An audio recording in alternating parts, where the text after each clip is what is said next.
Lorsque Margarita Sandoval signa les documents d'achat avec ses derniers 1800 pesos sur son compte bancaire, le notaire l'observa avec un mélange de compassion et de perplexité, car à 70 ans, cette femme menue aux mains tremblantes venait de miser tout ce qu'elle possédait sur une propriété abandonnée depuis plus de 20 ans à la périphérie de San Cristobal de las Casas, au Chiapas. Une cabane en bois vermoulu, entourée d'une brume perpétuelle que personne n'avait voulu acheter, même pour moitié prix. Mais Margarita n'avait pas d'autre choix. La petite chambre qu'elle louait en ville avait doublé de prix et sa pension suffisait à peine pour couvrir la moitié de ses dépenses mensuelles. Alors, lorsqu'elle vit l'annonce de cette propriété si bon marché, elle sut que c'était sa seule chance d'avoir un chez-soi avant qu'il ne soit trop tard. Mais ce que Margarita ignorait à ce moment-là, alors qu'elle tenait les clés rouillées entre ses doigts encore tremblants, c'était que cette cabane abandonnée cachait sous ses planches poussiéreuses le secret le plus important de toute son existence. Un secret qui avait attendu 70 ans pour être découvert et qui allait changer à jamais tout ce qu'elle croyait savoir sur elle-même et ses origines. Avant de continuer cette histoire qui va vous émouvoir aux larmes, n'oubliez pas de liker et de nous laisser un commentaire pour nous dire depuis quel pays vous nous suivez. Êtes-vous au Mexique, en Espagne, en Argentine? Nous aimerions savoir d'où vous nous regardez, car ces histoires sont pour tous ceux qui comprennent la valeur du véritable amour et de la famille. Revenons maintenant à ce qui se passa ensuite, car ce que Margarita découvrit ce jour-là changea pour toujours sa vision du monde. Le voyage jusqu'à la propriété fut long et épuisant. Margarita dut prendre 2 bus différents, puis marcher près d'1 heure sur un sentier de terre couvert de feuilles humides et de racines traîtresses surgissant du sol boueux. Elle portait une valise usée qui avait appartenu à son défunt mari et un sac à dos contenant le peu qu'elle possédait dans ce monde, 3 tenues, un pull tricoté à la main offert par une voisine avant son départ, une photographie floue de ses parents adoptifs, le seul souvenir qu'elle conservait d'eux, et un vieux carnet où elle avait tenté en vain, pendant des années, de retrouver des informations sur sa famille biologique, car Margarita avait été adoptée quelques mois après sa naissance. Et bien que ses parents adoptifs aient été des gens bienveillants qui lui avaient offert amour et soins essentiels, un vide persistait dans son cœur, une question sans réponse qui l'accompagnait chaque jour de sa vie. Qui étaient ses véritables parents? Pourquoi l'avait-il confié? Avait-elle des frères et sœurs? Y avait-il quelqu'un dans ce monde partageant son sang? Ces questions la tourmentaient en silence depuis toujours, alors qu'elle travaillait comme couturière, se mariait avec un homme bon mais malade qui mourut 5 ans après leur mariage, et vieillissait seule dans cette petite chambre où les murs semblaient se refermer un peu plus chaque année. Mais maintenant, au moins, elle aurait un toit à elle, même au milieu de nulle part, entourée d'arbres et de silence. Lorsque la cabane apparut enfin dans la brume, Margarita s'arrêta net, sentant un étrange frisson parcourir sa colonne vertébrale. C'était une sensation inexplicable, comme si cet endroit la reconnaissait d'une manière mystérieuse. La structure était plus grande qu'elle ne l'imaginait, avec des murs en bois noircis par l'humidité et le temps, un toit incliné auquel il manquait plusieurs tuiles, et 3 fenêtres sans vitres semblant être des yeux vides observant la forêt. La porte principale pendait de travers sur ses gonds rouillés. Lorsqu'elle la poussa doucement, le grincement fut si fort qu'il effraya un groupe d'oiseaux qui s'envolèrent des poutres intérieures. L'odeur de bois humide et d'abandon frappa ses sens, mais elle n'était pas entièrement désagréable. Il y avait quelque chose de familier dans cet arôme, bien qu'elle ne parvint pas à identifier exactement quoi. À l'intérieur, la lumière pénétrait en rayons poussiéreux, illuminant une pièce spacieuse au sol recouvert de planches de bois couvertes par des années de saleté accumulée. Dans un coin, des restes d'un canapé éventré où des rongeurs avaient clairement niché. Une table renversée occupait le centre, et contre le mur se dressait une cheminée en pierre noire contenant encore des cendres anciennes. Margarita posa sa valise au sol et parcourut lentement la pièce, sentant les planches craquer sous son poids.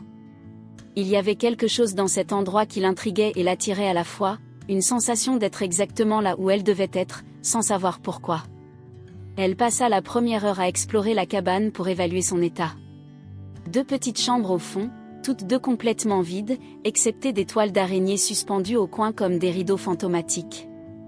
La cuisine n'était qu'un espace avec un vieux fourneau à bois et des étagères cassées. La salle de bain n'existait presque pas, seulement une petite pièce avec un trou dans le sol, probablement autrefois une latrine. Margarita soupira en pensant à tout le travail à venir, mais au moins c'était à elle. Personne ne pourrait augmenter le loyer ni la mettre à la porte. Ce morceau de terre et de bois lui appartenait légalement, ce qui lui procurait une sensation de sécurité qu'elle n'avait pas ressentie depuis des décennies. De retour dans la pièce principale, elle décida de commencer le nettoyage. Bien que la nuit tombât déjà, elle devait au moins dégager un espace pour dormir cette nuit-là. Elle commença à balayer avec un balai improvisé fait de branches trouvées dehors. La poussière se leva en nuages épais la faisant tousser, mais elle continua méthodiquement. Elle écartait les restes du canapé détruit, redressait la table qui, étonnamment, servait encore, et commença à nettoyer près de la cheminée, l'endroit le plus sec et protégé. C'est alors qu'elle remarqua quelque chose sous toute cette saleté accumulée, quelque chose ressemblant à un vieux tapis roulé contre le mur. Il était si sale qu'on ne pouvait distinguer sa couleur originale, et une partie collait au sol comme si elle avait été mouillée et séchée plusieurs fois. Margarita, curieuse malgré sa fatigue, décida de dérouler le tapis. Peut-être pourrait-elle l'utiliser une fois nettoyé pour rendre l'endroit un peu plus habitable. Elle s'agenouilla avec effort, sentant ses genoux protester, et commença à tirer sur le tissu lourd et humide. Le tapis résistait par endroits, mais Margarita continua avec détermination jusqu'à le détacher complètement. Les planches semblaient plus sombres, comme protégées de la lumière pendant des années. Mais quelque chose attira immédiatement son attention, l'une des planches était visiblement lâche, soulevée de quelques millimètres. Margarita passa ses doigts dans la fente et sentit que le bois bougeait effectivement. Son cœur battait plus vite, sans qu'elle sache exactement pourquoi. Peut-être n'était-ce qu'un dégât dû aux termites ou à l'humidité, mais quelque chose en elle lui disait qu'elle devait enquêter. Elle chercha un objet pour faire levier et trouva un morceau de métal rouillé près de la cheminée. Elle le glissa dans la fente, et avec un grincement, le bois céda, révélant un espace sombre sous le plancher. Margarita se pencha sur le trou, respirant rapidement, et glissa la main dans l'obscurité. Ses doigts touchèrent quelque chose de froid et dur, du métal. Elle tira avec précaution et fit apparaître à la lumière une boîte en tôle peinte de fleurs fanées.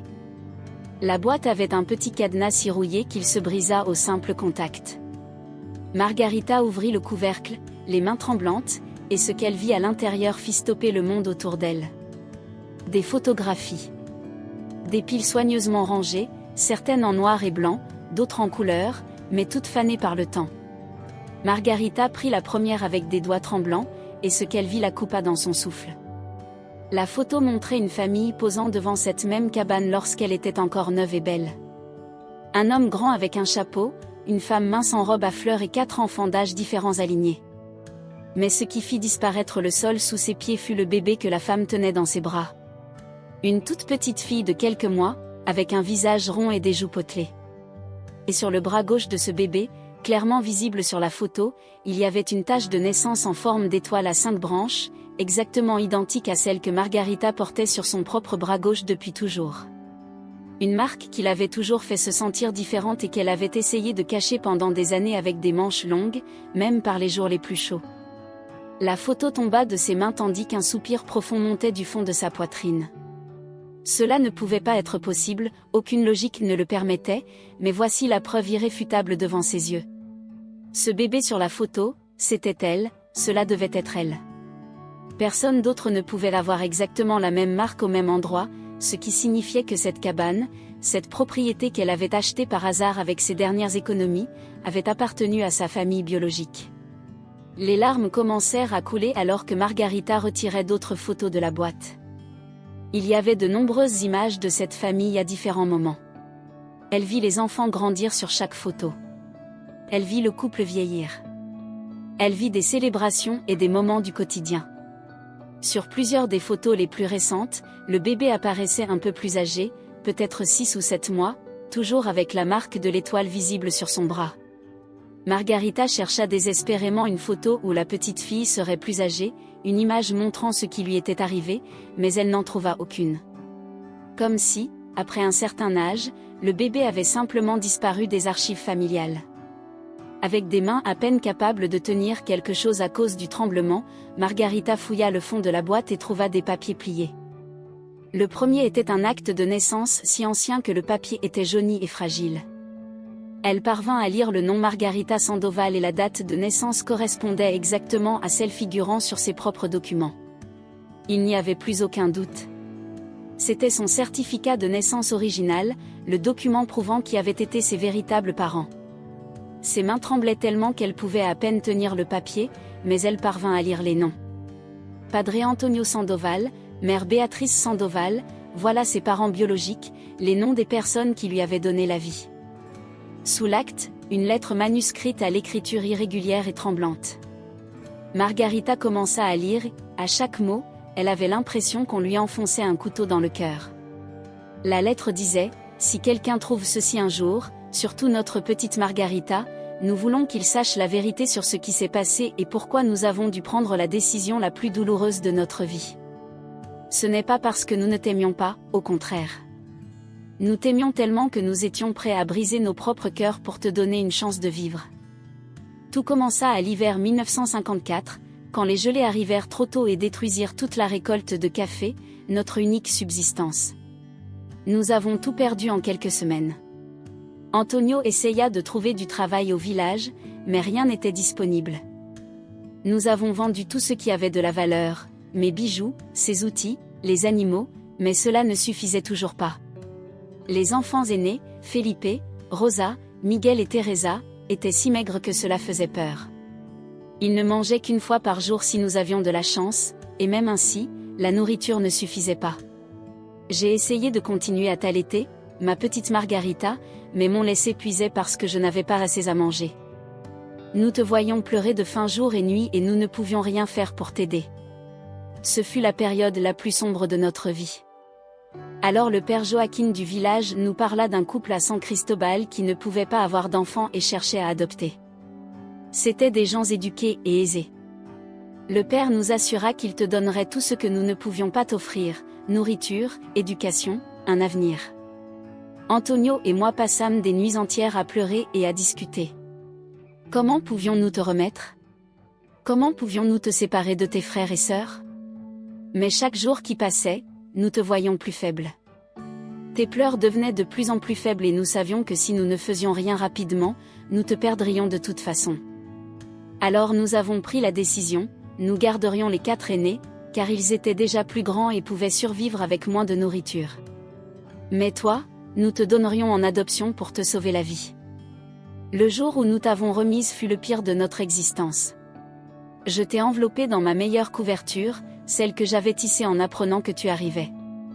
Je t'ai embrassé sur le front 100 fois et je t'ai dit à l'oreille que nous ne cesserions jamais de t'aimer, que ce n'était que temporaire, que lorsque les choses iraient mieux, nous reviendrions te chercher. Antonio t'a porté jusqu'au village en pleurant sans arrêt. Lorsque nous te remîmes au père Joaquin, c'était comme si on nous arrachait l'âme du corps. Tes petits frères et sœurs pleurèrent aussi pendant des jours, demandant où était leur petite sœur. Margarita dut arrêter de lire car ses larmes l'empêchaient de voir les mots. Toute sa vie, elle avait porté le poids de l'abandon. Toute sa vie, elle s'était demandé ce qu'elle avait fait de mal pour que sa famille ne l'aime pas. Et maintenant, elle découvrait qu'il ne s'agissait pas d'un abandon, mais du plus grand sacrifice que des parents puissent faire. Ils avaient renoncé à elle pour lui sauver la vie. Elle respira profondément, essuya ses larmes du dos de la main et continua à lire. Nous avons promis que lorsque les choses iraient mieux, nous viendrions te chercher, que nous te ramènerions à la maison. Nous avons gardé toutes ces photographies et documents ici, sous le plancher du salon, au même endroit où tu as fait tes premiers pas avant que nous te remettions. Si un jour notre Margarita revient dans cette cabane, si le destin la ramène, elle trouvera cette boîte et saura que nous n'avons jamais cessé de l'aimer, qu'il n'est pas passé un seul jour sans que nous pensions à elle, qu'elle a toujours fait partie de cette famille, même si elle n'était pas physiquement avec nous. La lettre était signée avec tout notre amour éternel, ta mère Béatrice et ton père Antonio, mai 1955. Margarita lut cette dernière ligne encore et encore, sanglotant sans contrôle. Avec tout notre amour éternel, elle avait été aimée. Elle avait toujours été aimée. Le vide qu'elle avait ressenti pendant 70 ans n'était pas parce qu'elle ne comptait pas, mais parce qu'elle avait été séparée des personnes qu'il aimait le plus au monde. Elle se serra dans ses bras, se balançant d'avant en arrière sur le sol sale de cette cabane abandonnée, entourée des photographies de la famille qu'elle n'avait jamais connue, pleurant tout ce qu'elle avait perdu, toutes les années qu'elle ne pourrait jamais récupérer, pour des parents qui avaient sacrifié leur propre bonheur pour lui donner une chance. Elle ne sut combien de temps elle resta assise là, pleurant parmi les photos éparpillées. La lumière entrant par les fenêtres cassées changea d'angle, indiquant le passage des heures. Mais Margarita ne bougea pas. Elle digérait 70 ans de questions qui avaient enfin trouvé réponse. Lorsque la lumière commença à s'estomper avec le crépuscule, elle réussit enfin à se lever, jambes engourdies et corps douloureux. Elle ramassa les photographies avec soin, les remit dans la boîte en tôle, mais conserva la lettre dans la poche de sa jupe. Elle avait besoin de l'avoir près d'elle, de pouvoir la toucher pour se rappeler que tout cela était réel. Elle regarda autour d'elle dans la cabane avec des yeux complètement nouveaux. Ce n'était pas seulement une propriété abandonnée achetée par nécessité. C'était l'endroit où elle était née, où elle avait fait ses premiers pas, où une famille l'avait aimée tellement qu'elle avait choisi de la laisser partir. Chaque planche du sol, chaque pierre de la cheminée, chaque poutre du toit avait été témoin de ses premiers mois de vie. D'une manière inexplicable, l'univers l'avait ramenée chez elle après cette décennie. Ce n'était pas une coïncidence qu'elle ait vu cette annonce, que le prix corresponde exactement à ce qu'elle pouvait payer, qu'elle ait ressenti ce lien étrange dès le premier regard sur la cabane. C'était le destin, accomplissant une promesse que ses parents avaient faite 70 ans plus tôt, que si un jour elle revenait, elle trouverait les réponses qu'elle cherchait. Cette nuit-là, Margarita dormit sur le sol du salon, enveloppée dans sa couverture, avec la boîte en tôle comme oreiller et la lettre de sa mère serrée contre sa poitrine. Pour la première fois de sa vie, elle ne se sentit pas seule. Elle était entourée par les esprits aimants d'Antonio et Béatrice. Elle sentait leur présence la protéger, l'accueillir de retour. Au matin, elle se réveilla avec une détermination qu'elle n'avait pas ressentie depuis des années. Elle avait encore beaucoup de questions sans réponse. Que s'était-il passé avec ses parents biologiques? Étaient-ils encore vivants? Et ses frères et sœurs Felipe, Rosa, Miguel et Teresa, où étaient-ils maintenant? Elle devait les retrouver. Elle devait connaître la suite de l'histoire. Après s'être lavé le visage avec l'eau d'une petite source derrière la cabane, Margarita prit le chemin du retour vers le village le plus proche. Presque 2 heures de marche, mais elle était déterminée. Elle devait parler à des gens qui vivaient dans la région depuis longtemps, quelqu'un qui se souviendrait de la famille Sandoval. Au centre du petit village de San Juan Chamula, il y avait une épicerie tenue par une dame âgée aux cheveux complètement blancs attachés en 2 tresses.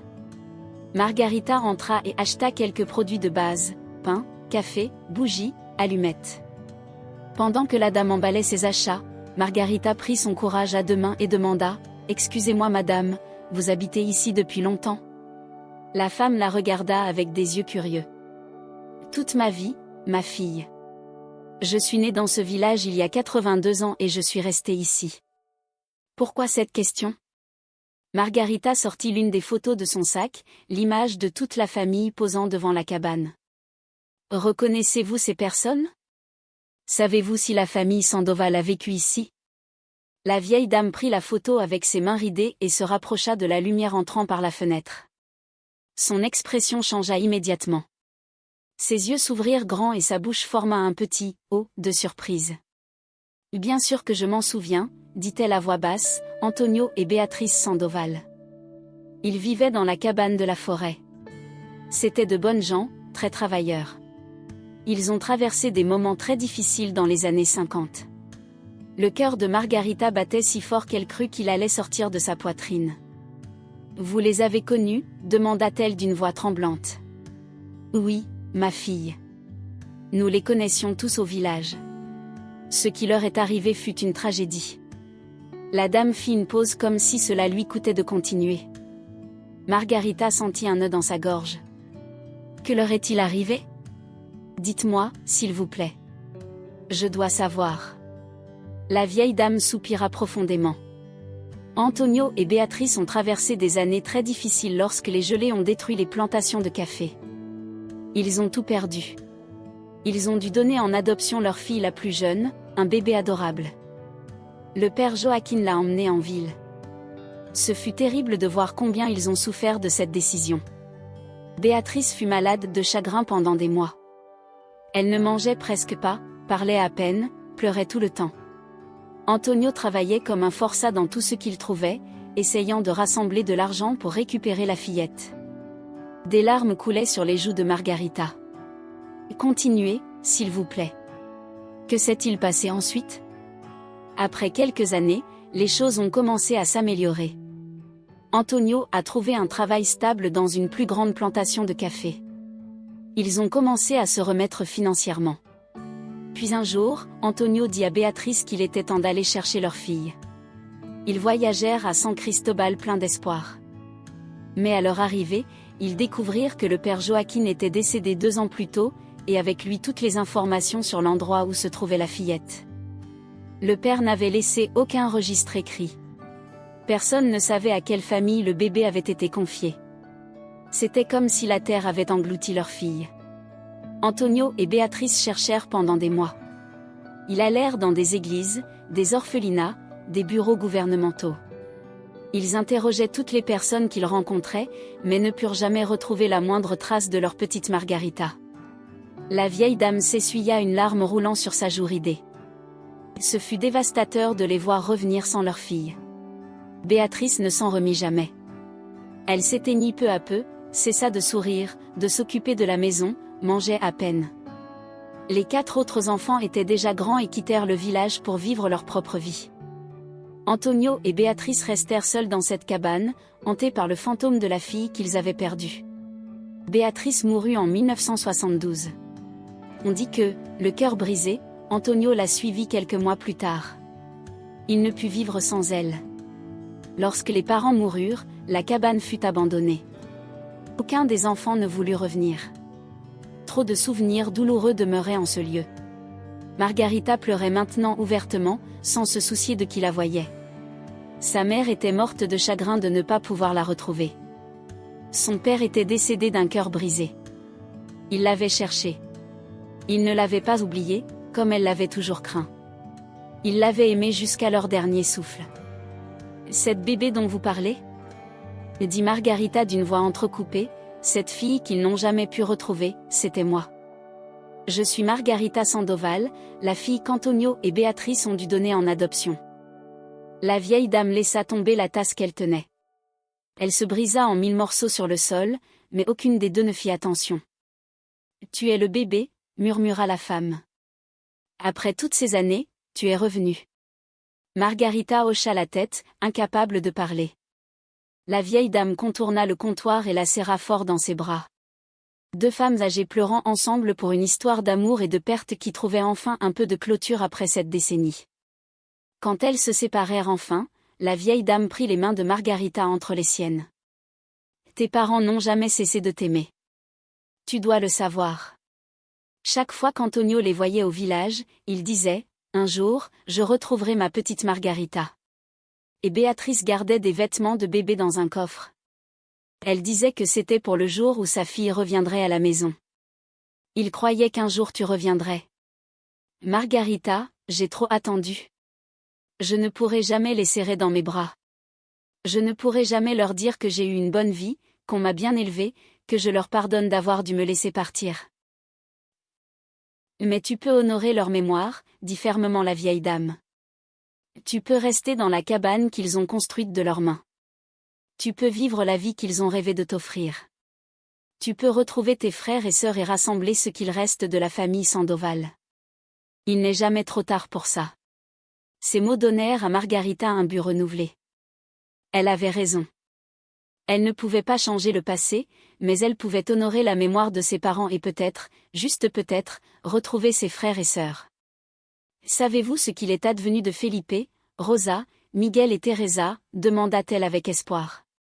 La vieille dame réfléchit un instant. Felipe est parti travailler à Mexico il y a de nombreuses années. Je n'ai plus jamais eu de ses nouvelles.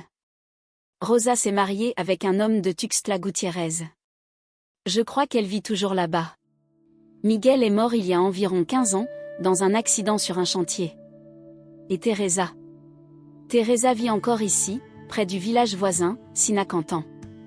Elle n'est jamais partie bien loin. Le cœur de Margarita fit un bond.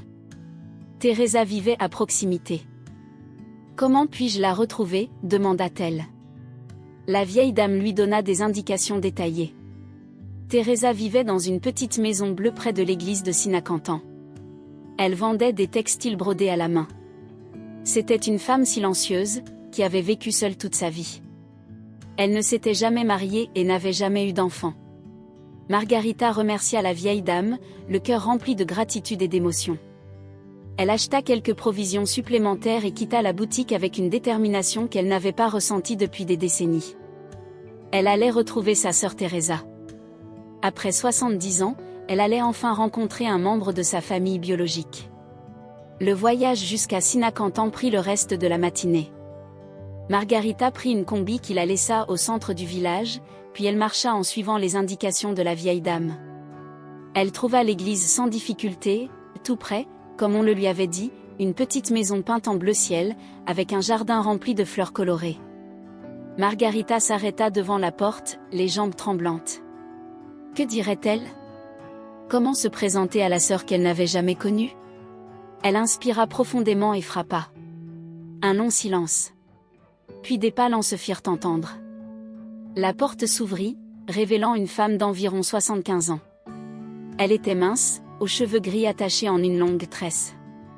Elle portait le costume traditionnel brodé de Sinacantan et avait des yeux fatigués, chargés de trop de souffrances vécues. « Oui » demanda-t-elle d'une voix douce. Margarita retira le pull qui couvrait ses bras, laissant apparaître la marque de naissance en forme d'étoile. « Je m'appelle Margarita Sandoval. Je suis née en novembre 1954, dans une cabane en forêt près de San Juan Chamula. Mes parents étaient Antonio et Béatrice Sandoval. Et je crois que vous êtes ma sœur Teresa. » La femme resta figée, regardant la marque de naissance. Son visage pâlit et elle s'appuya contre le cadre de la porte comme si ses jambes allaient céder. Sa bouche s'ouvrit, mais aucun son ne sortit pendant plusieurs secondes. Margarita murmura enfin, « Notre petite Margarita ?» Teresa commença à pleurer en silence, laissant ses larmes couler librement. Margarita pleurait aussi.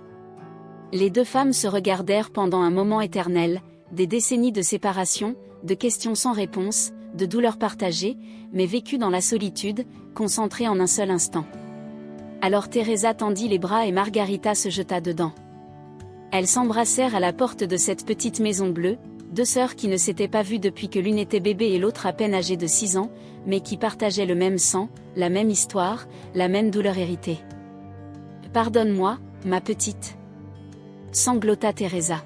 « Pardonne-moi de ne pas avoir pu te protéger. J'étais trop petite, mais je me suis toujours sentie coupable que tu aies été emmenée et que nous soyons restés. » « Tu n'as rien à te reprocher, » répondit Margarita en la serrant plus fort. « Nous étions des enfants. Aucun de nous n'avait la moindre culpabilité. » Elles entrèrent dans la maison, main dans la main, comme si elles craignaient de se lâcher et de découvrir que tout cela n'était qu'un rêve. Teresa prépara du thé à la camomille avec des mains tremblantes, et elles s'assirent dans le petit salon où les murs étaient décorés de textiles brodés magnifiques, visiblement réalisés par Teresa elle-même. Pendant des heures, elles parlèrent sans s'arrêter. Teresa raconta tout ce dont elle se souvenait de ces années terribles, comment elle se souvenait de Margarita bébé, rondelette et toujours souriante, de la nuit où toute la famille pleura jusqu'au lever du jour lorsqu'elle fut emmenée, comment leurs parents ne furent plus jamais les mêmes après cela, toujours une tristesse dans les yeux, même lorsque la situation économique s'améliora. « Maman gardait tes vêtements de bébé dans un coffre, » dit Teresa, la voix brisée. Elle les sortait parfois en pensant que personne ne la voyait et les regardait en pleurant. Papa avait construit un berceau pour ton retour. Il le plaça dans ta chambre et n'a jamais laissé personne y toucher. Il disait que c'était pour sa petite Margarita, quand tu reviendrais à la maison. Quand ils voyagèrent pour te chercher et découvrir qu'il était impossible de te retrouver, quelque chose en eux mourut. Ils devinrent comme des fantômes, vivant dans cette cabane.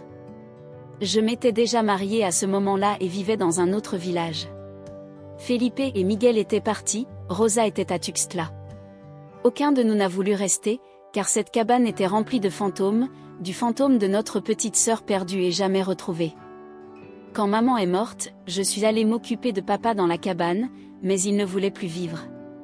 Il restait assis devant la cheminée, regardant le vide, parlant à maman comme si elle était encore là.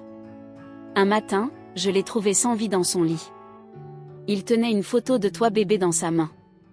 Après les funérailles, j'ai fermé la cabane et je n'y suis plus jamais retournée. Je ne pouvais pas supporter d'y être. Margarita raconta sa propre histoire, comment elle avait été adoptée par un couple sans enfant qu'il aimait, mais ne pouvait jamais lui dire d'où elle venait car eux-mêmes n'avaient pas l'information, comment elle s'était mariée jeune avec un homme qui mourut tôt, la laissant seule, comment elle avait survécu pendant des décennies. Comment la vie l'avait poussée jusqu'au moment où elle n'eut plus d'autre choix que d'acheter cette cabane abandonnée avec ses dernières économies, et comment le destin avait conspiré pour la ramener exactement là où elle était née, là où sa famille avait caché les réponses qu'elle avait cherchées toute sa vie. C'est comme si maman et papa t'avaient appelé de retour, dit Teresa, les yeux brillants, comme si leur amour avait été si fort qu'il avait traversé la mort et le temps pour la ramener à la maison. Margarita hocha la tête, frissonnante. C'était exactement ce qu'elle ressentait, comme si des mains invisibles l'avaient guidée pas à pas jusqu'à ce moment. Avant que Margarita ne parte cet après-midi-là, Teresa insista pour lui donner quelques objets, une photo de leurs parents qu'elle avait conservé toutes ces années, un rebozo ayant appartenu à leur mère et sentant la lavande et le bois de cèdre, et surtout, l'adresse de Rosa à Tuxtla Gutiérrez. « Tu dois rencontrer Rosa aussi, dit Teresa. Elle est plus âgée que moi, elle se souvient de plus de choses et doit savoir que notre petite sœur est revenue. Felipe doit être quelque part à Mexico. J'essaierai de trouver ces informations. » Elles promirent de se revoir bientôt. Quand Margarita retourna à la cabane au crépuscule, elle ne se sentit plus seule. Elle avait une sœur, une famille, des racines. Cette nuit-là, elle dormit dans la cabane, serrant le rebozo de sa mère, et pour la première fois en 70 ans, elle se sentit entière. Les jours suivants furent de travail intense, mais le cœur plein, Margarita commença à nettoyer et réparer la cabane avec une énergie dont elle ignorait encore l'existence. Teresa venait l'aider, apportant outils, nourriture et nouvelles histoires sur la famille. Ensemble, elles nettoyèrent chaque recoin, réparèrent les fenêtres avec du bois neuf, arrangèrent le toit avec des tuiles que Teresa avait obtenues auprès de voisins. Peu à peu, la cabane se transforma de ruine abandonnée en maison à nouveau vivable.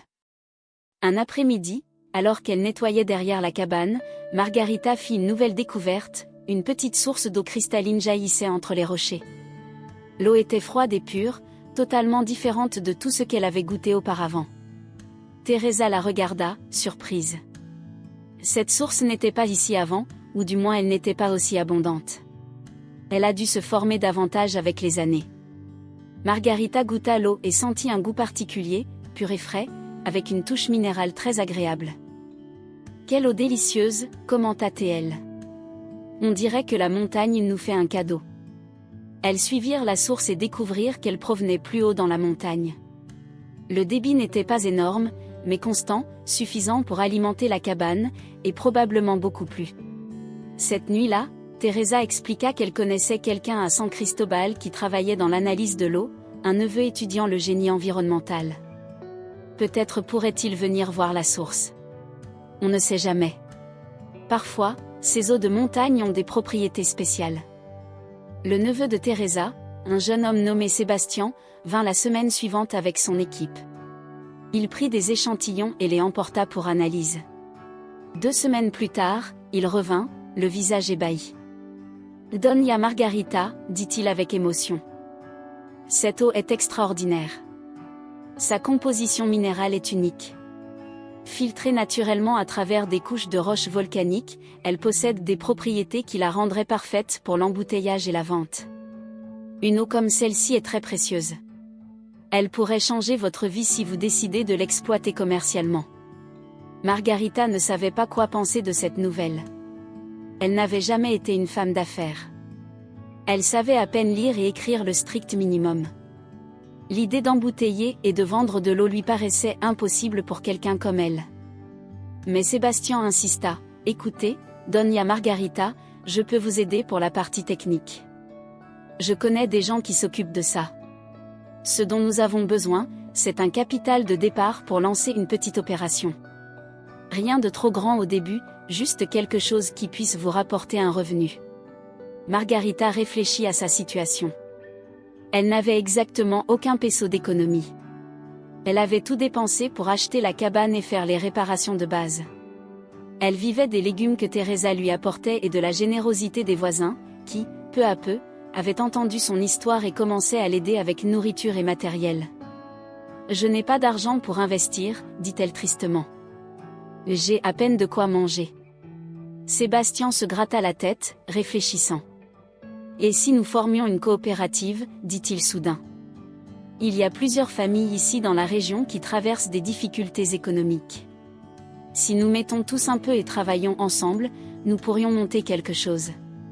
Vous apportez la terre et l'eau, nous apportons le travail et ce petit peu d'argent que nous pouvons mettre, et les bénéfices se partagent équitablement entre tous. L'idée était intéressante, mais Margarita avait des doutes. Pourquoi d'autres familles voudraient-elles rejoindre quelque chose comme ça? Je ne suis personne de connu. Je viens juste d'arriver. Sébastien sourit.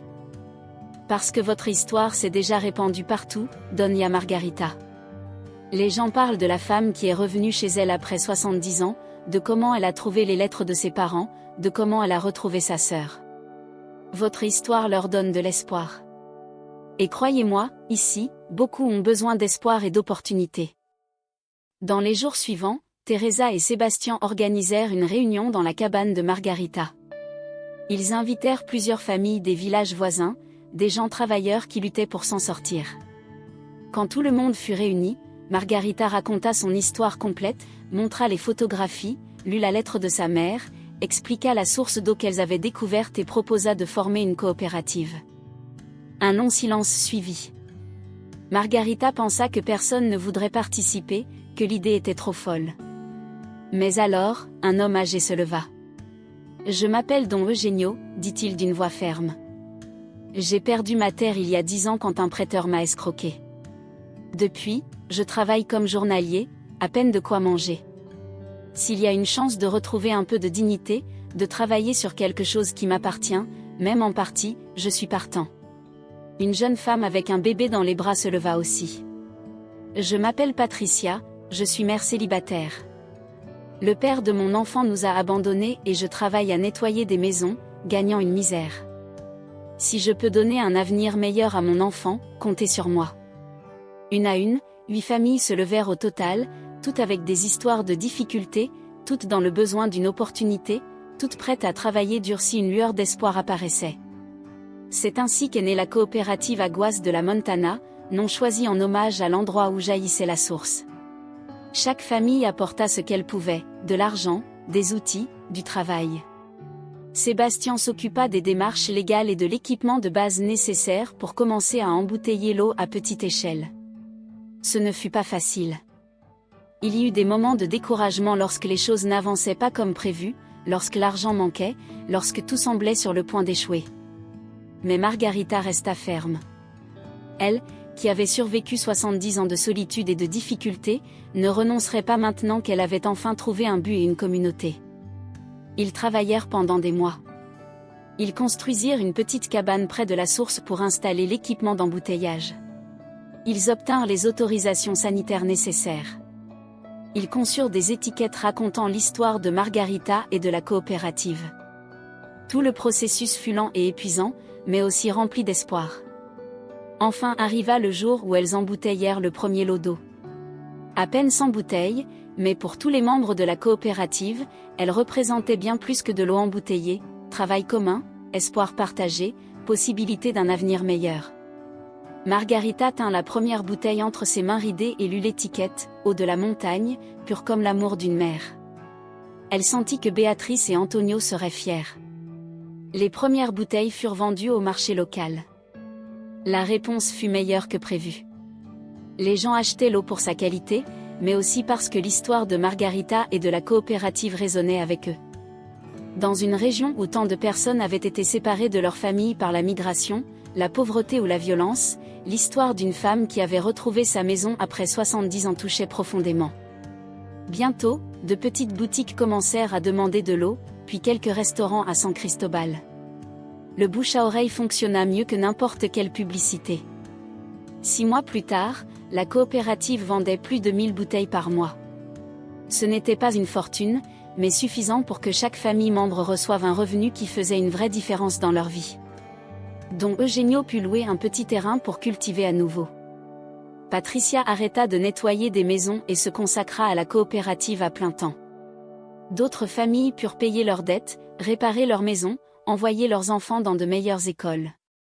Pour Margarita, l'argent signifiait qu'elle n'avait plus à se soucier de savoir où elle trouverait sa nourriture le lendemain. Mais plus important encore, c'était le sens de communauté qui s'était créé. Ses familles étaient devenues sa famille élargie. Elles travaillaient ensemble, célébraient ensemble, se soutenaient dans les moments difficiles. Pendant ce temps, Teresa réussit à localiser Rosa à Tuxtla Gutiérrez. Elle la contacta pour lui annoncer que Margarita était réapparue après toutes ces années. Rosa n'en croyait pas ses yeux. Elle voyagea immédiatement pour rencontrer la sœur qu'elle croyait perdue à jamais. Rosa, l'aînée des frères et sœurs, avait 78 ans. Elle souffrait du cœur et marchait avec difficulté, mais rien de tout cela n'importa lorsqu'elle vit Margarita sur le seuil de la cabane. Elles se reconnurent instantanément. Quelque chose dans leurs yeux, dans la forme du visage, était indéniablement Sandoval. Elles s'embrassèrent en pleurant, tandis que Teresa les regardait également avec des larmes coulant sur ses joues. Enfin, 3 des sœurs Sandoval étaient réunies. Rosa resta plusieurs jours à la cabane. Elle dormait dans une des chambres que Margarita avait aménagées et elles passèrent des heures à parler. Rosa se souvenait mieux que Teresa, car elle était plus âgée lorsque Margarita fut confiée en adoption. « J'avais 11 ans, raconta Rosa, et je me souviens de tout parfaitement. Tu étais un bébé magnifique, toujours souriante. Nous t'adorions toutes. Quand maman et papa ont dit qu'ils devaient te donner en adoption, nous, les enfants, avons pleuré et protesté. Nous ne comprenions pas pourquoi. Nous pensions qu'il y avait une autre solution, mais maintenant que je suis plus âgée et que j'ai vécu ma propre vie difficile, je comprends qu'il n'y avait pas d'autre choix. Ils ont fait ce que tout parent aimant aurait fait dans cette situation impossible. Ils t'ont sauvé. » Rosa partagea également quelque chose que Teresa ignorait. « Après ton départ, dit-elle en regardant Margarita, maman est tombée enceinte 2 fois de plus, mais a perdu les 2 grossesses. Le médecin a dit que c'était à cause du stress et de la malnutrition.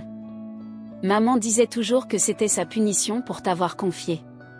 Même si nous lui disions tous que ce n'était pas sa faute, elle ne s'est jamais pardonnée. Lorsqu'ils eurent enfin l'argent pour te chercher et qu'ils ne purent te retrouver, quelque chose en elle se brisa définitivement. Elle se culpabilisait pour tout, pour t'avoir donné en adoption, pour ne pas avoir pu te retrouver. Pour les bébés qu'elle perdit ensuite, elle porta toute cette culpabilité jusqu'au jour de sa mort. » Margarita pleura en écoutant cela. « Pauvre maman !» murmura-t-elle. « J'aimerais pouvoir lui dire que ce n'était pas sa faute, qu'elle m'a sauvée, que j'ai eu une enfance difficile mais que j'ai survécu grâce à son sacrifice. » Rosa prit les mains de Margarita dans les siennes. « Elle le sait, dit-elle avec conviction. Où qu'elle soit, elle le sait, parce que tu es revenue contre toute attente. 70 ans après, tu es revenu dans la maison qu'ils ont construite. Tu as trouvé les lettres qu'ils ont laissées. Tu vis sur les terres de la famille. Tu honores leur mémoire par ta vie et cette coopérative qui aide les autres. Si ce n'est pas une façon de leur dire que tout valait la peine, je ne sais pas ce que c'est. » Les 3 sœurs passèrent des jours précieux ensemble. Elles cuisinèrent les recettes de leur mère, parcoururent la forêt en identifiant les lieux que Rosa et Teresa se souvenaient de leur enfance, visitèrent le petit cimetière du village où reposaient Antonio et Béatrice. Debout devant les tombes simples, marquées seulement de croix de bois usées par le temps, les 3 sœurs se prirent par la main. Margarita parla à voix haute, bien qu'elle sache que seules ses sœurs pouvaient l'entendre. « Maman, papa, c'est moi, votre petite Margarita. Je suis revenue à la maison comme vous l'aviez rêvé. Je veux que vous sachiez que j'ai eu une bonne vie. J'ai été élevée par des gens bons. Je n'ai jamais manqué d'amour et maintenant que je sais la vérité, que je sais pourquoi vous avez dû me laisser partir. Il n'y a aucune rancune dans mon cœur, seulement de la gratitude. Gratitude pour m'avoir donné la vie, pour m'avoir aimé au point de pouvoir me laisser partir, pour avoir gardé mon histoire afin que je la retrouve un jour. Je vis dans la cabane que vous avez construite. Je prends soin de la terre que vous avez travaillée. Je suis réunie avec mes sœurs et j'aide d'autres familles à avoir une vie meilleure. J'espère que cela vous apporte la paix. J'espère que vous pouvez reposer en sachant qu'au final tout s'est bien passé. » Les 3 sœurs pleurèrent en s'embrassant devant ces tombes, guérissant des blessures de décennies, refermant des cercles restés ouverts trop longtemps. Avant de partir, Rosa donna à Margarita quelque chose de très précieux, un petit coffre qu'elle avait gardé pendant des années. À l'intérieur, il y avait encore des objets de leur mère, un châle tricoté à la main, un chapelet de perles en bois, un livre de recettes écrit de la main tremblante de Béatrice, et surtout, un cahier où Béatrice avait écrit des lettres qu'elle n'avait jamais envoyées, adressées à sa petite Margarita, chacune datée d'années différentes. Margarita passa des nuits entières à lire ces lettres. Elles étaient déchirantes et belles à la fois. Dans chacune, sa mère lui racontait sa vie, ses espoirs, combien elle la manquait. Certaines lettres étaient courtes, seulement quelques lignes. Ma petite Margarita, aujourd'hui tu as 5 ans. Je t'imagine en train de souffler tes bougies. Je t'imagine heureuse.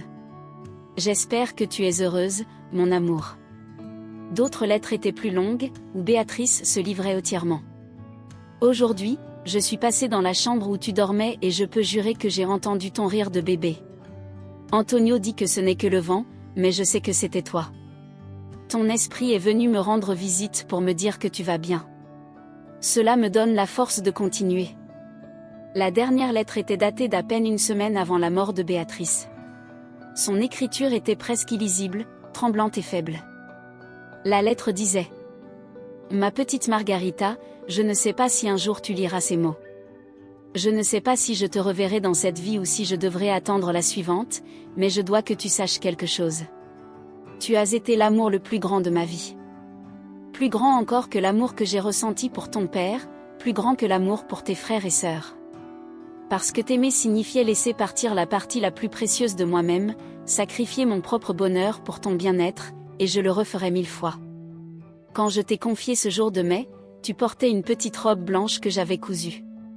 J'avais brodé de petites fleurs roses sur le col. Je t'ai enveloppé dans ma meilleure couverture. Je t'ai embrassé tant de fois que j'ai perdu le compte. Et pendant que tu t'éloignais dans les bras du père Joaquin, je mourais à l'intérieur, mais je savais aussi que c'était la bonne chose à faire, que je te donnais une chance de vivre. Je vais bientôt partir, ma petite. Je le sens dans mes os. Mon cœur faiblit et je n'ai plus la force de lutter. Mais je n'ai pas peur, car je sais que lorsque je fermerai les yeux pour la dernière fois, je te chercherai de l'autre côté. Et si tu n'es pas là parce que tu vis encore ta vie, alors je resterai, attendant comme j'ai attendu toute ma vie, pour enfin te serrer à nouveau dans mes bras, pour te dire en face ce que j'écris maintenant, je n'ai jamais cessé de t'aimer. Tu as été et tu seras toujours mon bébé, ma petite Margarita avec l'étoile sur le bras. Je t'aime au-delà de la mort, au-delà du temps, au-delà de tout. Ta mère qui ne t'a jamais oublié, Béatrice. Margarita termina la lecture de cette lettre le cœur brisé et réparé à la fois. Sa mère l'avait aimée. Elle l'avait toujours aimé. Elle était morte en l'aimant et en l'attendant. Il n'y avait ni abandon ni rejet, seulement un amour si grand qu'il avait été capable du sacrifice le plus douloureux qui soit. Cette nuit-là, Margarita dormit avec le carnet de lettres serré contre sa poitrine et fit un rêve. Elle rêva d'une femme au visage doux et aux mains travailleuses qui la berçaient comme un bébé. La femme chantait une berceuse que Margarita ne se souvenait pas avoir entendue, mais qu'elle connaissait d'une manière ou d'une autre. À son réveil, elle avait des larmes sur les joues, mais aussi un sentiment de paix qu'elle n'avait jamais ressenti auparavant. Elle sut, sans l'ombre d'un doute, que c'était sa mère qui lui rendait visite en rêve, lui disant enfin adieu, qu'elle pouvait laisser partir la culpabilité, que tout allait bien. Les mois passèrent et la coopérative continuait de croître. Elle comptait maintenant 15 familles membres et embouteillait plus de 5000 bouteilles par mois. L'eau, Aguas de la Montana, était devenue connue dans toute la région. Sa qualité était exceptionnelle, mais c'était l'histoire derrière qui séduisait réellement. Chaque bouteille portait une étiquette racontant en quelques lignes l'histoire de Margarita, le bébé confié en adoption par amour et qui, 70 ans plus tard, était revenu chez elle pour trouver les lettres de sa mère et créer une coopérative aidant maintenant des familles dans le besoin. Les gens achetaient l'eau et gardaient ensuite les bouteilles vides parce que l'histoire les touchait profondément. Un jour, un journaliste d'un quotidien régional arriva à la cabane, ayant entendu parler de la coopérative et souhaitant écrire un article. Margarita hésita au début, toujours très réservée, mais Teresa la convainquit. « Ton histoire peut inspirer les autres, dit-elle. Elle peut donner de l'espoir à ceux qui ont perdu le contact avec leur famille, qui se sentent seuls, qui pensent qu'il est trop tard pour changer leur vie. » L'article parut un dimanche avec le titre « femme de 70 ans trouve les lettres de sa mère sous le plancher d'une cabane abandonnée et découvre qu'elle n'a jamais été abandonnée, mais sauvée par amour. Il incluait des photos de Margarita tenant les lettres de sa mère, de la cabane restaurée, et des membres de la coopérative travaillant ensemble. La réponse fut immédiate et écrasante. Des centaines de personnes écrivirent au journal pour partager leurs propres histoires de séparation familiale, de recherche de leurs origines, de retrouvailles ou de tristesse de ne jamais les avoir vécues. Beaucoup demandaient comment acheter l'eau de la coopérative. D'autres voulaient simplement remercier d'avoir partagé une histoire si émouvante. Parmi toutes ces lettres, une allait tout changer à nouveau. Elle venait d'un homme signant Felipe Sandoval. Il vivait à Mexico et disait être le frère aîné de Margarita. Lorsque Teresa lut cette lettre à voix haute devant Margarita et Rosa, toutes trois restèrent silencieuses. Felipe, le frère aîné parti vivre en ville des décennies auparavant et dont on n'avait plus jamais eu de nouvelles, était vivant, avait vu l'article et cherchait à les contacter. Dans sa lettre, Felipe expliquait qu'il avait vu le journal par hasard dans un kiosque à journaux. Au début, il ne pouvait pas croire ce qu'il lisait et avait dû s'asseoir sur un banc dans le parc, ses jambes tremblantes. Quand j'ai vu les photos et lu la marque de naissance en forme d'étoile, j'ai su sans aucun doute que c'était ma petite sœur, le bébé que nous avons confié il y a 70 ans. J'ai pleuré dans ce parc comme je n'avais jamais pleuré depuis les funérailles de notre père. J'avais 13 ans quand on t'a emmenée, Margarita. J'étais l'aînée et je me suis sentie incapable de te protéger. Je suis partie de la maison parce que je ne pouvais pas supporter la tristesse dans les yeux de maman et papa. J'ai fui en ville en pensant pouvoir oublier, mais je n'ai jamais oublié. Je me suis mariée, j'ai eu des enfants, des petits-enfants, mais il y a toujours eu un vide dans mon cœur, le vide de la petite sœur que nous avons perdue. Maintenant j'ai 82 ans. Ma femme est décédée il y a 5 ans. Mes enfants sont adultes et ont leur propre vie. Je vis seule dans un petit appartement et chaque jour je me demande combien de temps il me reste. Te voir revenir, trouver les lettres, être réunie avec nos sœurs est le plus beau cadeau que j'ai jamais reçu. Margarita lut la lettre 3 fois, des larmes coulant sur le papier. Son frère aîné, celui qui avait porté la culpabilité du frère protecteur incapable de protéger, était vivant et voulait la voir. Elles lui écrivirent immédiatement, donnant l'adresse de la cabane et l'invitant à les visiter dès qu'ils le pouvaient. 2 semaines plus tard, un taxi s'arrêta devant la cabane. En descendit un homme très âgé, courbé, appuyé sur une canne, mais avec des yeux brillants d'émotion. Margarita, Teresa et Rosa sortirent pour l'accueillir. Felipe resta debout, les observant toutes les trois. 4 frères et sœurs Sandoval, réunis après presque 70 ans de séparation, se prirent par la main, formant un cercle dans le jardin de la cabane où ils avaient grandi des décennies auparavant. Et ils pleurèrent ensemble, non plus par tristesse pour ce qu'ils avaient perdu, mais par joie pour ce qu'ils avaient retrouvé. Felipe resta 2 semaines à la cabane, dormant dans la chambre qui avait été la sienne enfant, parcourant les terrains de son enfance, partageant des histoires avec ses sœurs. Il raconta sa vie à Mexico, son travail dans la construction jusqu'à créer sa petite entreprise de plomberie, sa femme merveilleuse, ses 3 enfants et 7 petits-enfants, mais il confessa aussi un secret qu'il avait gardé pendant des décennies. Je suis parti non seulement parce que je ne pouvais pas supporter la tristesse de maman et papa, dit-il un soir alors que les 4 étaient assis autour de la cheminée. Je suis parti parce que je me sentais coupable. J'étais l'aîné, j'avais 13 ans. J'aurais dû faire quelque chose pour que tu ne sois pas emmenée, Margarita. J'aurais dû travailler plus. J'aurais dû voler de la nourriture si nécessaire. J'aurais dû trouver un moyen de te garder avec nous. Cette culpabilité m'a poursuivi toute ma vie. Felipe, dit Margarita doucement, tu étais un enfant. Tu ne pouvais rien faire et maman et papa ont fait ce qu'il fallait, même si c'était douloureux. Ils m'ont sauvée. Si j'étais restée, je serais probablement morte de faim ou de maladie. Leur sacrifice m'a donné la vie, la possibilité d'atteindre cet âge, de finalement vous retrouver. Il n'y a rien à pardonner, personne n'a fait de mal. Ils ont seulement fait ce que l'amour exigeait.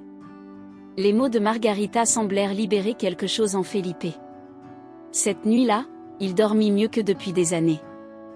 Pendant la visite de Felipe, il découvrit également la coopérative et fut impressionné par tout ce que Margarita et les autres familles avaient construit. C'est exactement ce que maman et papa auraient voulu, dit-il avec fierté, aider la communauté, travailler ensemble, construire quelque chose qui profite à tous. Je suis très fière de toi, petite sœur. Lorsque Felipe dut retourner à Mexico pour ses obligations familiales, il promit de revenir bientôt et tint sa promesse. Tous les 2 mois, il revenait passer quelques jours avec ses sœurs. Ces visites devinrent sacrées pour les 4, un temps précieux qu'ils savaient limiter compte tenu de leur âge avancé. La coopérative continuait de prospérer. Elles avaient obtenu des contrats avec quelques chaînes de supermarchés. Les revenus permirent d'acheter du matériel meilleur et plus efficace. Elles pouvaient désormais embouteiller jusqu'à 10 000 bouteilles par mois. Chaque famille membre voyait des changements réels dans sa qualité de vie. Mais avec le succès vinrent aussi des problèmes. Un jour, un homme en costume arriva à la cabane dans une voiture de luxe.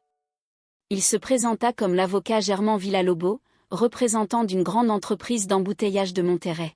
« Je viens faire une proposition très généreuse à Doña Margarita, dit-il avec un sourire qui n'atteignait pas ses yeux. Mon entreprise est intéressée par l'achat de votre source d'eau et de toute l'opération de la coopérative. Nous vous offrons 2 millions de pesos. C'est une somme considérable pour une femme de votre âge. Vous pourriez prendre votre retraite confortablement. » Margarita le regarda fixement. La source n'est pas à vendre. La coopérative n'est pas à vendre. Ce n'est pas seulement une entreprise, c'est une communauté. C'est l'héritage de ma famille. L'avocat força un rire. Soyez raisonnable, madame. 2 millions de pesos. Réfléchissez bien. Vous êtes des amateurs qui jouez aux affaires. Mon entreprise a l'expérience et les ressources pour vraiment agrandir cela. Je vous ai déjà dit que ce n'était pas à vendre, répondit Margarita avec fermeté. Je vous remercie de votre visite, mais vous pouvez partir. L'homme cessa de sourire. Vous commettez une erreur, dit-il d'une voix froide. Une entreprise comme la nôtre peut rendre votre vie très difficile. Si nous décidons de nous mesurer à vous, nous avons les ressources pour inonder le marché avec nos produits jusqu'à ce que votre petite coopérative fasse faillite. Réfléchissez bien. Voici ma carte, au cas où vous changeriez d'avis. Lorsque l'avocat Villalobos partit, Margarita sentit un nœud dans l'estomac. C'était une menace à peine voilée mais claire. Cette nuit-là, elle convoqua une réunion d'urgence avec tous les membres de la coopérative. Elle leur raconta la visite et la menace implicite. Certains furent effrayés. Doña Margarita, si une grande entreprise décide de nous écraser, nous ne pourrons rien faire, dit don Eugenio avec inquiétude. Ils ont des avocats, de l'argent, des contacts. Nous ne sommes que des gens pauvres essayant de survivre. Mais Patricia, la mère célibataire, l'une des premières membres, se leva.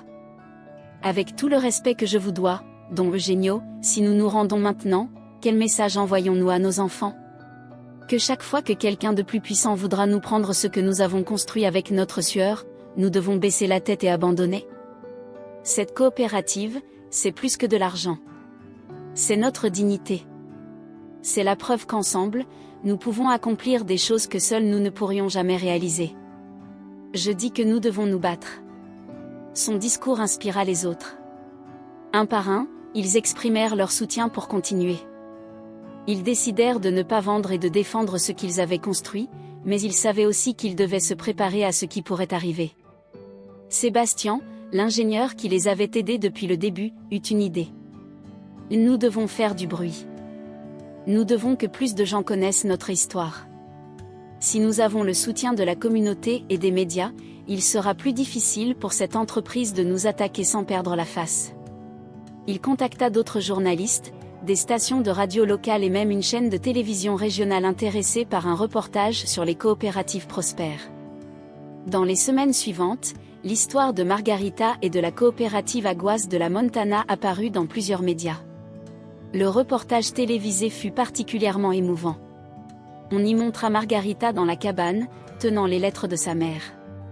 Ses frères et sœurs Teresa, Rosa et Felipe furent interviewés. Les familles de la coopérative travaillant ensemble furent mises en avant. Le message était clair, ce n'était pas seulement une histoire d'entreprise, mais une histoire de famille, de communauté et de persévérance. La réaction du public fut écrasante. Des centaines de messages de soutien furent envoyés.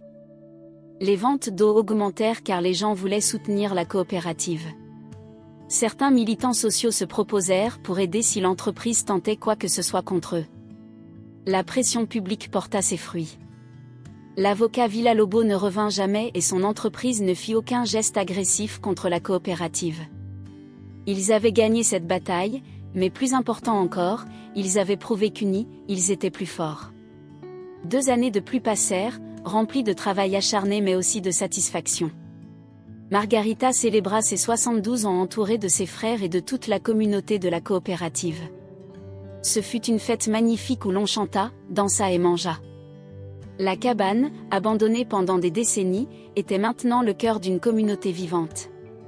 Mais la joie fut mêlée de tristesse lorsque Rosa commença à tomber gravement malade. Son cœur, toujours fragile, cessa progressivement de fonctionner. Les médecins dirent qu'il n'y avait plus grand-chose à faire, que ce n'était qu'une question de temps.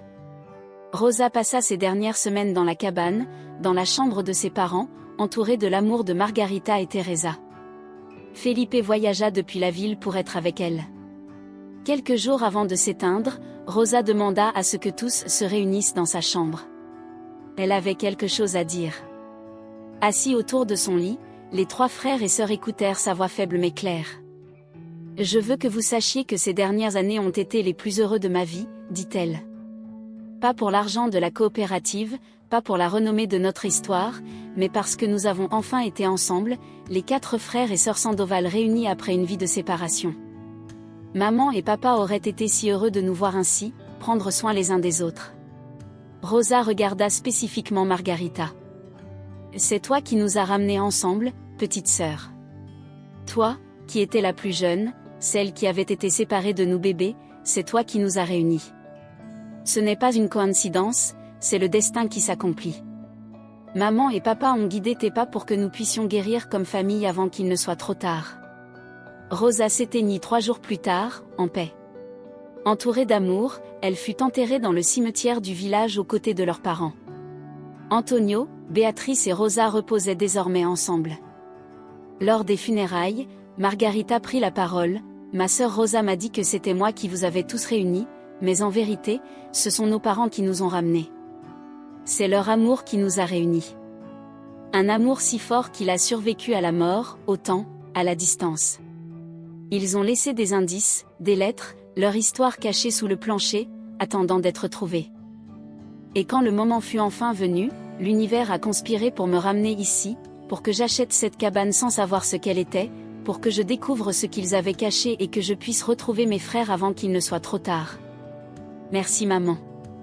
Merci papa, pour nous avoir tant aimés et pour n'avoir jamais perdu espoir que nous serions un jour réunis. » Après les funérailles, Teresa, Felipe et Margarita restèrent longtemps devant les tombes.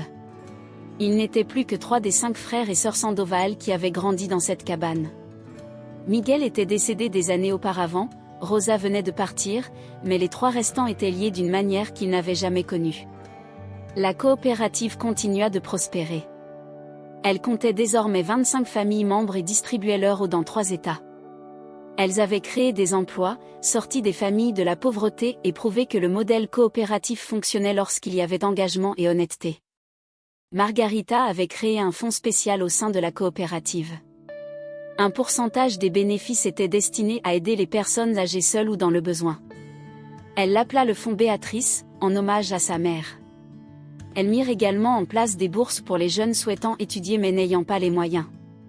Chaque année, 5 bourses complètes étaient attribuées, appelées Bourse Antonio, en mémoire de leur père. Ainsi, Margarita s'assurait que l'héritage de ses parents continue, que leur sacrifice ait un impact positif sur le monde des décennies après leur mort. À 75 ans, Margarita décida de déléguer davantage de responsabilités. Son corps n'était plus le même, elle avait des douleurs articulaires, se fatiguait plus facilement. Elle travailla avec les autres membres pour créer une structure de leadership partagé, où les décisions importantes étaient prises collectivement et où aucune personne n'avait tout le pouvoir. Elle établit également un conseil des anciens composé des membres les plus expérimentés, servant de voix de sagesse et de mémoire historique de la coopérative. Elle voulait s'assurer que lorsqu'elle ne serait plus là, la coopérative continuerait avec les mêmes valeurs avec lesquelles elle avait été fondée. Teresa vieillissait également. À 79 ans, sa santé était fragile. Elle décida de s'installer définitivement à la cabane avec Margarita, les deux sœurs vivant ensemble dans la maison de leur enfance et se soutenant mutuellement. Felipe leur rendait visite plus souvent, parfois pendant des semaines entières. Les trois profitaient de longs couchers de soleil sur le porche, regardant la forêt, se remémorant des histoires, riant et pleurant ensemble. Un après-midi, Felipe dit quelque chose qui resta gravé dans l'esprit de Margarita. « Tu sais, petite sœur, pendant de nombreuses années, j'ai pensé que notre famille avait été détruite par la pauvreté, par les circonstances, par la dureté du destin. Mais maintenant je vois que ce n'était pas le cas. Notre famille a été éprouvée, nous avons été séparés, nous avons souffert, mais au final, l'amour qui nous unissait était plus fort que tout le reste. Maman et papa ont planté des graines d'amour si profondes qu'elles ont continué de croître même après leur mort. Et ces graines ont finalement porté leurs fruits. » Margarita sourit. Ils ont planté plus que des graines d'amour. Ils ont planté de l'espoir, et cet espoir est devenu cette coopérative qui nourrit maintenant 25 familles. Cet espoir est devenu des bourses qui permettent à des enfants d'aller à l'école.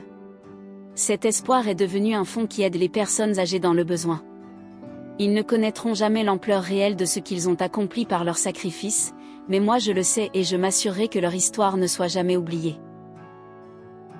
Pour honorer cette promesse, Margarita travailla avec un écrivain local pour documenter toute l'histoire de la famille Sandoval, depuis les temps heureux avant la sécheresse jusqu'au douloureux sacrifice de confier leur plus jeune fille, la recherche infructueuse, la mort d'Antonio et de Béatrice le cœur brisé, et enfin le retour miraculeux de Margarita 70 ans plus tard. Le livre s'intitula Sous les planches du temps, histoire d'amour qui traverse les générations. Il ne fut pas un best-seller national, mais se vendit bien dans la région et toucha profondément tous ceux qui le lurent. De nombreuses personnes écrivirent à Margarita pour partager leurs propres histoires de séparation familiale. Certains avaient retrouvé leurs proches, d'autres étaient encore à leur recherche, mais tous trouvaient du réconfort en sachant qu'ils n'étaient pas seuls dans leur douleur. Margarita répondait personnellement à chaque lettre. Parfois ses réponses étaient brèves, parfois elle écrivait des pages entières, partageant la sagesse acquise au fil de décennies de recherche et de retrouvailles. Elle ne perdait jamais espoir, écrivait-elle souvent, le véritable amour trouve toujours le moyen de revenir. Peut-être pas de la façon dont nous l'espérons, peut-être pas au moment où nous le voulons, mais si nous continuons à chercher, si nous continuons à ouvrir nos cœurs, l'univers conspirera pour nous réunir avec ceux que nous aimons. À 77 ans, Margarita reçut une visite inattendue. C'était une femme d'environ 50 ans avec 2 jeunes enfants. Elle se présenta comme Lucia, la petite fille de Felipe. « Mon grand-père m'a raconté tant d'histoires sur vous, tante Margarita, » dit-elle avec émotion. « Comment vous êtes revenue à la maison après tant d'années, sur les lettres que vous avez trouvées, sur la coopérative. J'ai amené mes enfants pour qu'ils découvrent la cabane où leur arrière-grand-père a grandi. Je veux qu'ils comprennent l'importance de la famille, des racines, de ne jamais oublier d'où l'on vient. » Margarita accueillit Lucia et les enfants à bras ouverts, leur montra la cabane. Elle leur fit découvrir les vieilles photos, leur lut des extraits des lettres de Béatrice. Les enfants écoutaient, les yeux grands ouverts, fascinés par l'histoire de leur famille. Cette visite devint rapidement une tradition. Chaque année, Lucia amenait ses enfants et bientôt d'autres petits-enfants et arrière-petits-enfants des frères et sœurs Sandoval commencèrent à venir également. La cabane devint un lieu de pèlerinage familial où les nouvelles générations apprenaient l'histoire de leurs ancêtres, le sacrifice, l'amour et la persévérance. Margarita se réjouissait de recevoir ces nouvelles générations, de voir ses enfants courir dans le même jardin où elle avait fait ses premiers pas il y a plus de 70 ans. Cela remplissait son cœur d'une joie indescriptible. C'est ce que maman et papa auraient voulu, dit-elle à Teresa un soir après l'une de ses visites familiales, que la famille continue, que les histoires se transmettent, que les enfants sachent d'où ils viennent et quelles sont les valeurs qui nous ont soutenus pendant des générations. Teresa acquiesça. Tu fais déjà ce qu'ils n'ont pas pu faire. Tu maintiens la famille unie. Tu es le ciment qui nous garde connectés. Lorsque Teresa eut 82 ans, sa santé commença également à décliner. Son cœur fatigué ne pouvait plus continuer. Elle passa ses dernières semaines dans la cabane, en paix, acceptant que son temps était venu. Margarita la soigna avec une dévotion absolue. Elle ne la laissa jamais seule. Elle lui lisait, lui chantait les chansons qu'elle se souvenait de leur mère, lui tenait la main pendant les nuits où la douleur était la plus forte. Une nuit, Teresa se réveilla et trouva Margarita endormie sur une chaise à côté de son lit. Elle la réveilla doucement. Margarita murmura : « Merci d'être revenue à la maison. Merci de m'avoir donné ces années avec toi. Ce furent le plus beau cadeau de ma vie. » « Et ne dis pas ça, » dit Margarita les larmes aux yeux. « Tu as encore du temps. C'est mon temps de partir, petite sœur. Et c'est bien ainsi. J'ai vécu une longue vie. J'ai connu l'amour, j'ai connu la douleur, mais surtout, grâce à toi, j'ai connu la guérison, j'ai pu boucler la boucle, j'ai pu redevenir partie d'une famille avant de mourir. C'est plus que ce que beaucoup de gens obtiennent. » Teresa s'éteignit à l'aube avec un sourire sur le visage et la main de Margarita serrant la sienne. Elle fut enterrée aux côtés de leurs parents et de Rosa. La famille Sandoval continuait à se réunir dans la mort comme elle s'était réunie dans la vie. Il ne restait plus que 2 des 5 frères et sœurs, Margarita et Felipe, les extrêmes, la plus jeune et l'aîné. Ils se tinrent l'un à l'autre plus forts que jamais, conscients que le temps qu'il leur restait ensemble était limité et précieux. Felipe avait déjà 86 ans. Sa santé commençait elle aussi à décliner, mais il refusait de rester à Mexico. Il voulait être proche de sa sœur, proche de la cabane, proche des souvenirs de sa famille. Il s'installa définitivement dans une petite chambre que Margarita avait préparée pour lui dans la cabane. Les 2 vieillards vivaient ensemble, se soutenant mutuellement, se remémorant ensemble, guérissant ensemble les blessures d'une vie de séparation. Ils passaient les après-midi sur le porche, Felipe sculptant de petites figurines en bois comme passe-temps, Margarita tricotant écharpes et bonnets pour les enfants des familles de la coopérative. Parfois, ils restaient des heures sans parler, simplement profitant de la présence de l'autre, sachant qu'ils n'étaient plus seuls. Lorsque Margarita eut 80 ans, la coopérative organisa une grande célébration. Des centaines de personnes vinrent, non seulement les membres de la coopérative, mais aussi des habitants des villages voisins, des familles inspirées par l'histoire de Margarita, des jeunes ayant bénéficié des bourses, des personnes âgées aidées par le Fonds Béatrice. Lors de la célébration, le président actuel de la coopérative, un jeune homme nommé Roberto, fils de Don Eugenio, prononça un discours émouvant. « Doña Margarita, vous êtes arrivée dans cette région il y a 6 ans sans rien, avec à peine quelques pesos en poche, achetant une cabane abandonnée que personne ne voulait. Mais ce que vous avez trouvé ici a changé non seulement votre vie, mais celle de centaines de personnes. Vous nous avez montré qu'il n'est jamais trop tard pour recommencer, que la famille est plus que le sang, c'est l'amour et l'engagement, que le sacrifice a du sens lorsqu'il est fait avec amour, que nous pouvons accomplir ensemble ce que seuls nous ne pourrions jamais réaliser. Aujourd'hui, nous célébrons vos 80 ans, mais plus encore, nous célébrons l'héritage que vous avez bâti, un héritage d'amour, de communauté et d'espoir qui continuera bien après que nous ne soyons plus là. Merci d'être revenu à la maison, Doña Margarita. Merci d'avoir partagé votre histoire avec nous. Merci de nous avoir appris ce qui compte vraiment dans cette vie. » Margarita pleura pendant tout le discours, entourée de ses petits-enfants et arrière-petits-enfants, des membres de la coopérative devenus sa famille élargie, Felipe lui tenant la main. Elle sentit que sa vie avait un sens, que toutes ces années de solitude et de recherche avaient valu la peine, car elle l'avait menée exactement à ce moment, entourée d'amour. Cette nuit-là, lorsque tout le monde partit et que la cabane redevint silencieuse, Margarita sortit sur le porche et contempla les étoiles. Elle sentit une présence à ses côtés, bien qu'il n'y ait personne physiquement.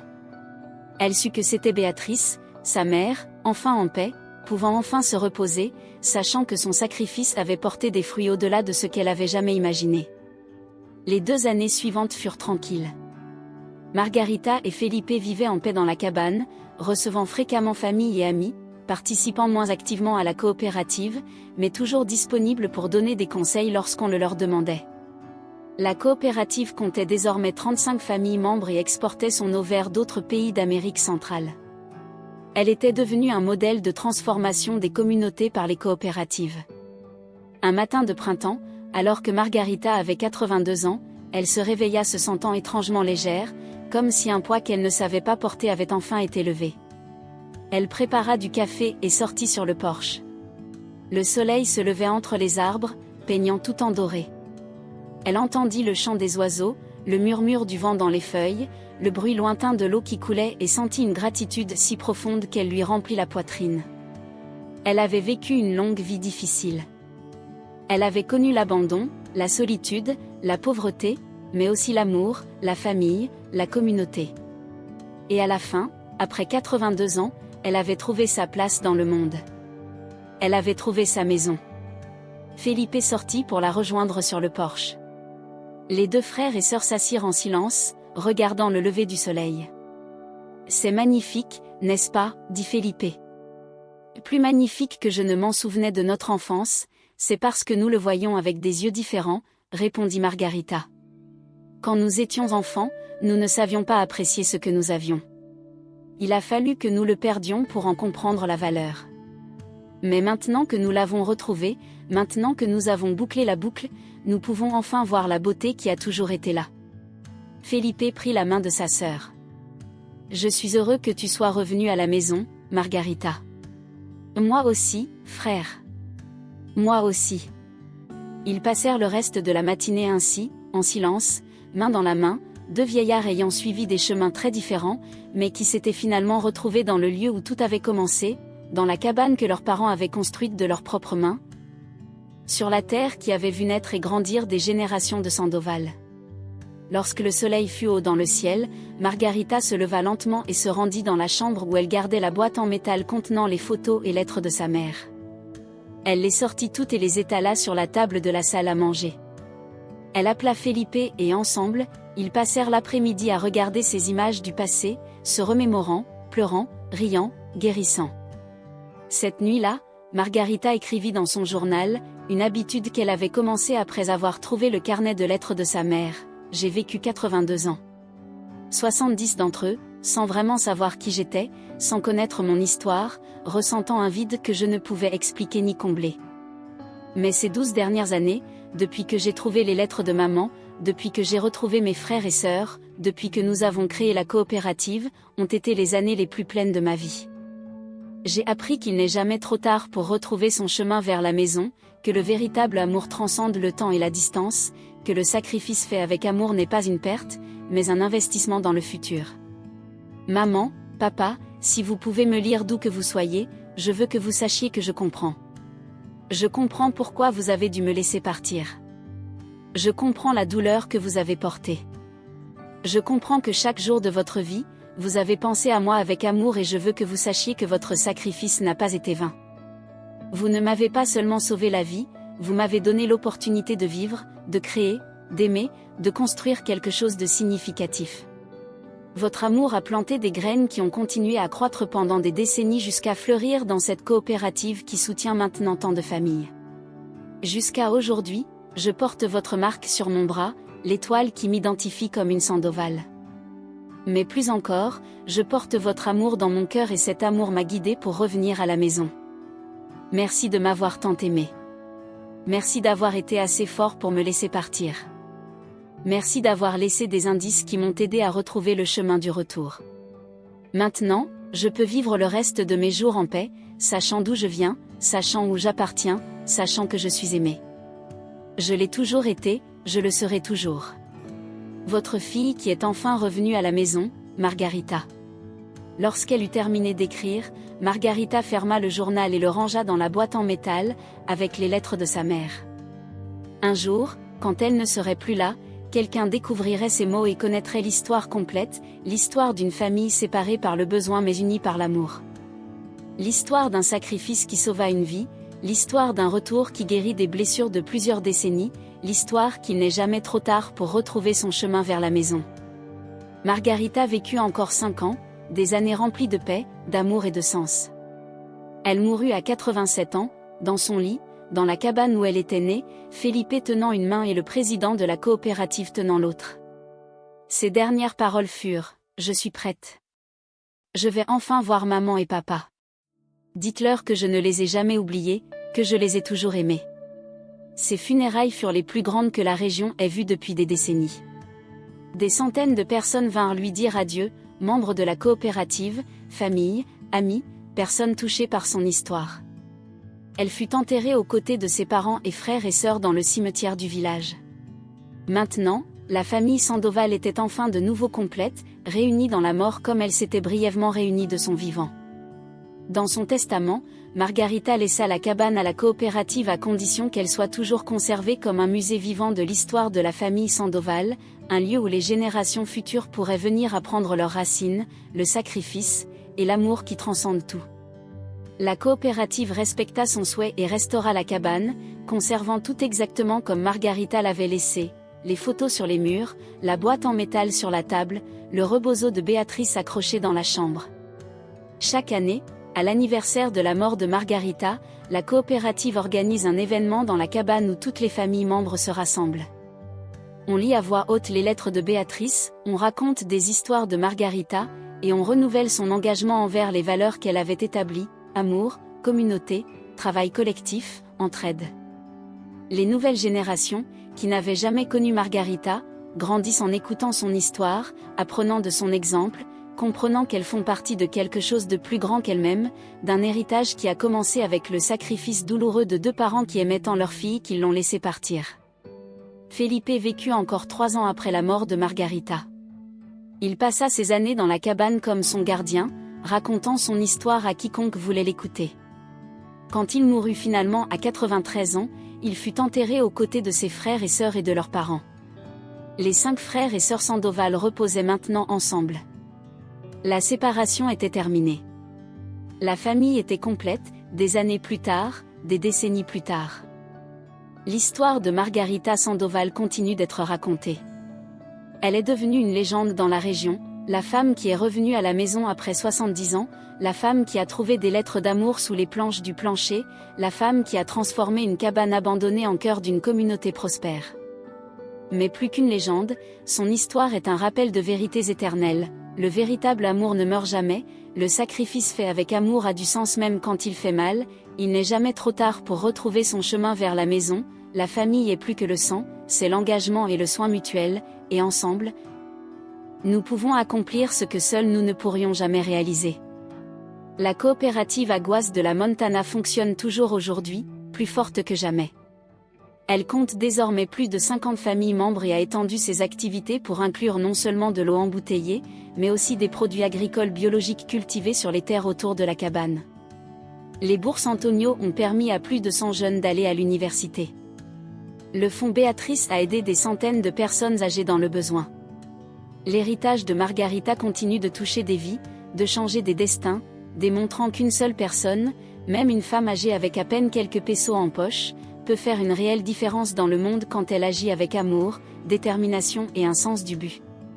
La cabane dans la forêt n'est plus abandonnée, elle est pleine de vie, de rire, de souvenirs, d'espoir. Les planches du plancher où Margarita avait trouvé la boîte en métal portent maintenant une plaque en bronze. Ici, l'amour a laissé un message qui a attendu 70 ans pour être découvert. Ici, une famille séparée a retrouvé le chemin de l'unité. Ici a commencé une histoire qui montre qu'il n'est jamais trop tard pour revenir à la maison. Des visiteurs de partout viennent voir ce lieu spécial. Certains par curiosité, d'autres à la recherche de leur propre guérison. Tous repartent avec quelque chose, peut-être de l'espoir, peut-être de l'inspiration, peut-être simplement la compréhension que nous faisons tous partie d'histoires plus grandes que nous, des histoires d'amour et de sacrifice qui s'étendent à travers les générations. Et la nuit, lorsque la cabane est vide et silencieuse, si tu prêtes attention, tu peux sentir la présence de ceux qui l'ont aimé, Antonio et Béatrice travaillant la terre avec amour et espoir, les 5 frères et sœurs jouant dans le jardin avant que la tragédie ne les sépare, Margarita revenant après 70 ans de recherche, Teresa, Rosa et Felipe retrouvant leur sœur perdue. Ils sont tous là dans les poutres en bois, dans les pierres de la cheminée, dans les planches du plancher où les secrets étaient cachés. Leurs esprits restent pour protéger le lieu, bénir ceux qui viennent chercher de l'espoir, nous rappelant que le véritable amour ne meurt jamais, il attend seulement patiemment le bon moment pour se révéler et guérir tout ce qui est brisé. Voici l'histoire de Margarita Sandoval, une femme qui acheta une cabane oubliée dans la forêt et découvrit sous le plancher le plus grand secret de sa vie, celui qu'elle avait toujours été aimée, qu'elle n'avait jamais été abandonnée, que sa famille l'attendait depuis 70 ans pour la ramener à la maison. Et maintenant cette histoire reste avec toi, cher auditeur, pour te rappeler dans tes propres moments sombres que l'amour trouve toujours un chemin, qu'il n'est jamais trop tard pour guérir, qu'il n'est jamais trop tard pour revenir à la maison. Nous arrivons à la fin de cette histoire qui nous a profondément touchés et maintenant je veux te poser quelque chose de très important. T'es-tu déjà senti perdu, sans vraiment savoir qui étaient tes parents ou d'où tu venais? As-tu été comme Margarita, qui n'a jamais abandonné sa quête d'identité malgré toutes les difficultés? Ou connais-tu quelqu'un qui a été adopté et vit avec ce vide de ne pas connaître ses racines? Ou peut-être as-tu dû prendre une décision impossible comme celle d'Antonio et Béatrice? Raconte-le-moi dans les commentaires, car j'adore lire vos histoires et vos expériences. Chaque commentaire est important pour moi et je le lis attentivement. De plus, si tu es arrivé jusqu'ici et que cette histoire a touché ton cœur d'une manière spéciale, laisse-moi le mot-clé, retour à la maison. Écris simplement, retour à la maison, dans les commentaires sans rien ajouter d'autre. C'est notre façon de savoir qui a vraiment vu l'histoire complète et qui est resté jusqu'à ce moment final avec moi. Je promets de répondre à chaque commentaire avec un cœur, car vous êtes la raison pour laquelle je continue à partager ces histoires qui nous rappellent ce qui compte vraiment dans la vie. Et si tu ne t'es pas encore abonné à la chaîne, fais-le maintenant.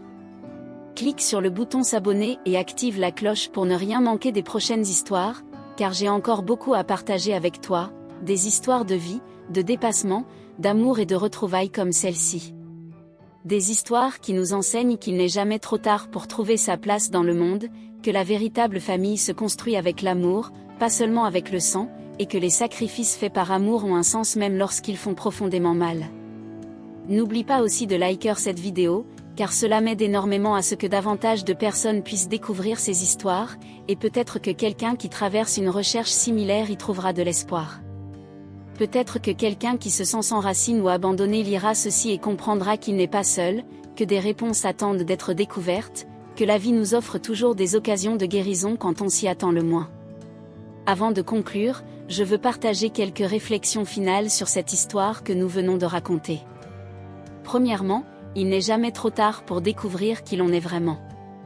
Margarita avait 70 ans quand elle trouva enfin les réponses qu'elle cherchait depuis toute sa vie, 70 ans de questions sans réponse, 70 ans de vide, mais quand le moment arriva, tout prit sens. Si toi aussi tu cherches tes racines ou essaies de comprendre ton passé, ne baisse pas les bras, les réponses viendront au bon moment. Deuxièmement, l'amour des parents se manifeste parfois de façon que nous ne comprenons pas immédiatement. Antonio et Béatrice ont dû confier leur bébé et cette décision les a tourmentés toute leur vie, mais ils l'ont faite par amour pour sauver sa vie. Combien de fois jugeons-nous les décisions de nos parents sans connaître toute l'histoire, sans comprendre les circonstances impossibles auxquelles ils ont été confrontés? Avant de juger, essaie de comprendre. Troisièmement, les signes du destin sont là si nous apprenons à les voir. Margarita acheta cette cabane sans savoir qu'elle appartenait à sa famille. Elle fut guidée par des forces qu'elle ne comprenait pas. L'univers a des manières mystérieuses de nous amener exactement là où nous devons être. Garde les yeux et le cœur ouverts à ces signes. Quatrièmement, les racines importent. Connaître d'où l'on vient aide à comprendre qui l'on est. Margarita a vécu 70 ans en se sentant incomplète parce qu'elle ne connaissait pas son histoire. Quand elle la découvrit enfin, elle put guérir des blessures dont elle ignorait l'existence. Si tu peux explorer ton histoire familiale, fais-le. Si tu peux parler avec tes aînés du passé, fais-le avant qu'il ne soit trop tard. Ces histoires sont des trésors inestimables. Cinquièmement, les frères et sœurs séparés par les circonstances partagent toujours un lien invisible. Teresa, Rosa, Felipe et Margarita furent séparés enfants, mais lorsqu'ils se retrouvèrent des décennies plus tard, ils se reconnurent instantanément. Le sang appelle le sang, la famille appelle la famille, même à travers le temps et la distance. Sixièmement, le travail collectif et la communauté peuvent transformer des vies.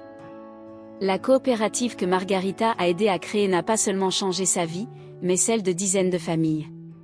Lorsque nous nous unissons pour un but commun, nous pouvons accomplir ce que seuls nous ne pourrions jamais réaliser. Cherche ta communauté, contribue à quelque chose de plus grand que toi. C'est l'une des manières les plus profondes de donner un sens à la vie. Septièmement, garder des souvenirs et écrire des lettres a un pouvoir incroyable. Si Béatrice n'avait pas caché ses photos et ses lettres sous le plancher, Margarita n'aurait jamais connu la vérité, elle n'aurait jamais su combien elle était aimée. Prends des photos, écris des lettres, documente ton histoire, car tu ne sais jamais qui aura besoin de ces preuves d'amour dans le futur. Huitièmement, la pauvreté n'est pas une honte. Antonio et Béatrice ont affronté une pauvreté dévastatrice qui les a forcés à prendre des décisions déchirantes, mais ils n'ont jamais perdu leur dignité ni leur humanité. Si tu traverses des difficultés financières, ne laisse pas cela définir ta valeur. Les circonstances peuvent changer, mais ton essence reste. Neuvièmement, retrouver sa famille après des années de solitude est l'un des cadeaux les plus précieux de la vie. Margarita a passé des décennies seule, veuve, sans enfant, travaillant à peine pour survivre. Mais dans ces dernières années, elle a retrouvé des frères et sœurs, des neveux et nièces, toute une communauté devenue sa famille. La solitude n'a pas à être permanente. Il y a toujours l'espoir d'une connexion. Dixièmement, l'héritage que nous laissons n'est pas matériel, mais se mesure à l'impact que nous avons eu sur la vie des autres. Antonio et Béatrice sont morts sans jamais revoir leur fille, mais leur amour a transcendé la mort. Les lettres qu'ils ont écrites, la boîte qu'ils ont cachée, tout cela a permis la guérison des décennies plus tard. Réfléchis à ce que tu laisses aux générations futures, non pas en termes d'argent, mais d'amour, de valeur et de souvenirs.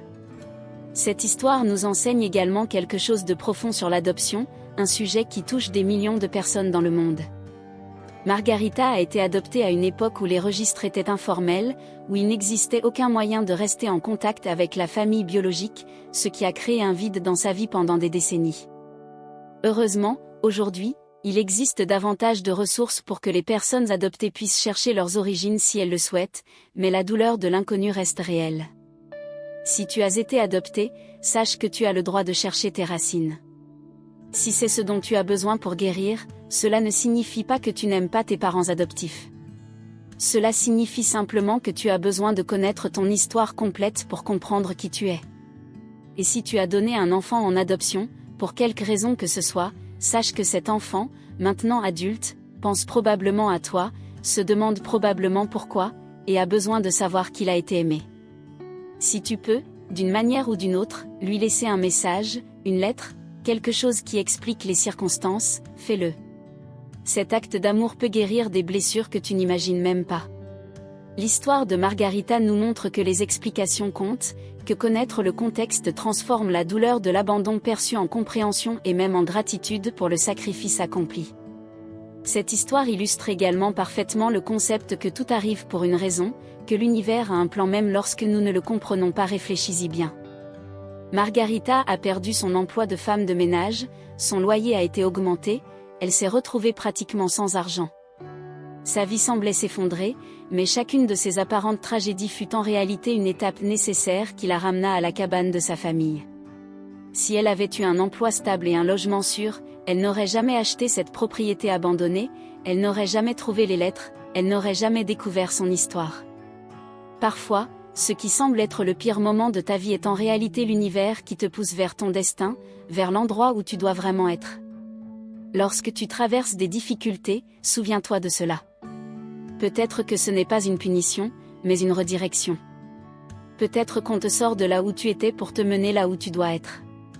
Garde la foi même dans les moments sombres, car tu es peut-être sur le point de découvrir quelque chose de merveilleux. Réfléchissons également au rôle des personnes âgées dans notre société.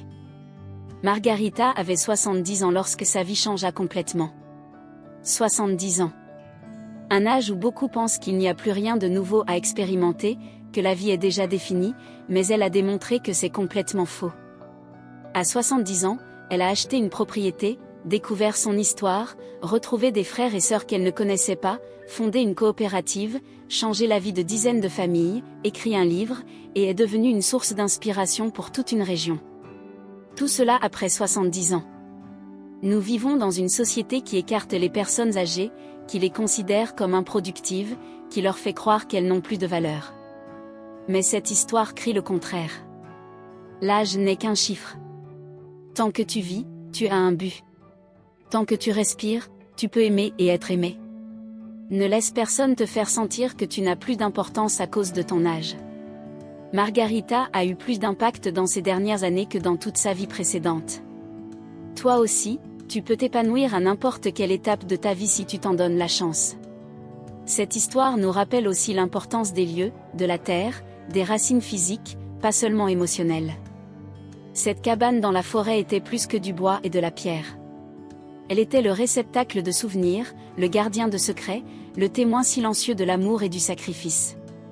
Les lieux ont une mémoire, ils absorbent l'énergie de ce qui s'y est passé. C'est pourquoi Margarita a ressenti cette étrange connexion dès le premier regard. Quelque chose en elle reconnaissait cet endroit, même si consciemment elle ne s'en souvenait pas. Si tu as l'opportunité de visiter les lieux où ont vécu tes ancêtres, fais-le. Marche là où ils ont marché, touche ce qu'ils ont touché. Parfois, ces expériences éveillent des mémoires ancestrales que tu ignorais avoir. Et si tu ne peux pas visiter physiquement ces lieux, ferme les yeux et imagine-les. Connecte-toi avec eux dans ton cœur, car les racines ne sont pas seulement dans le sol, elles sont aussi dans l'âme. Je veux m'adresser maintenant à celles qui traversent peut-être des difficultés économiques, comme Margarita. Peut-être as-tu perdu ton travail, peut-être ne peux-tu pas payer le loyer, peut-être vis-tu avec le strict minimum en te demandant comment survivre le mois prochain. Sache que tu n'es pas seul, que beaucoup d'entre nous ont été là ou le sont encore maintenant. La pauvreté n'est pas un reflet de ta valeur. Les difficultés financières peuvent être temporaires, mais ton essence est éternelle. Margarita a acheté cette cabane avec ses derniers 1800 pesos, le reste de toute une vie de travail. Et regarde ce qui a émergé de cet investissement désespéré.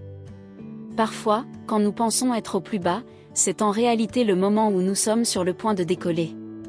Ne baisse pas les bras.